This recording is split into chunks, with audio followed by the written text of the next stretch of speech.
What's up, guys? Today I wanted to talk about general hook avoidance and what makes a hook so great. If you've ever seen arm wrestling or been in an arm wrestling match, then for sure you know the power of the hook. It's a very powerful inside option that many people use. In the early days of arm wrestling, hooking dominated the sport. This is maybe due to the fact that people weren't as technically advanced as they are nowadays. Nowadays, there's so many different viable options like top roll, press, king's move, flop wrist press. So many different options out there now. This doesn't mean that there isn't still people who hook all the time. It's a very powerful move, and it seems to give people a lot of struggles. An opponent with a powerful hook is something you need to always be very cautious about, and it's important to know how to beat it. And to beat it, you need to understand why it's so strong. So, there's a couple things that make the hook really strong. It's a great inside option for people who are starting out or even advanced pullers. So, the main ideas of hook are to put pressure on the arm and make the bicep open up.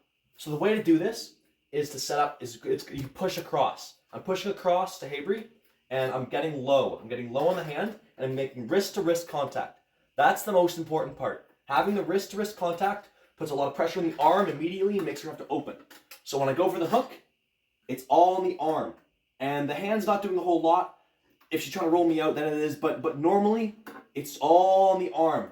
And that way it makes her open up her bicep and tires you out super quick. So the hook's a great option. And a lot of people get really stuck in the hook. Because some people's wrists and cups are so strong. So you have to find ways around that.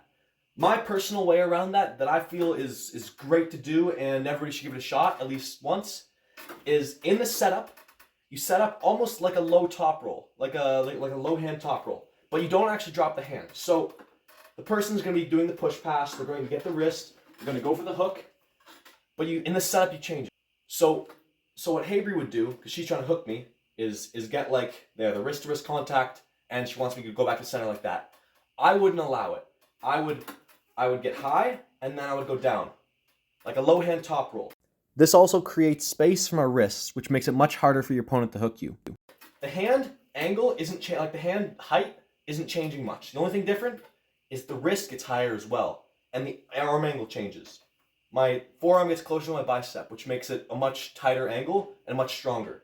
So I'm here, and this way when she goes for a hook, I'm already up high. And I've got all the advantages. I've got everything. She's coming to me, and I can roll her out. I can go in for a press. I can go for a hook as well, but a high hook kind of thing.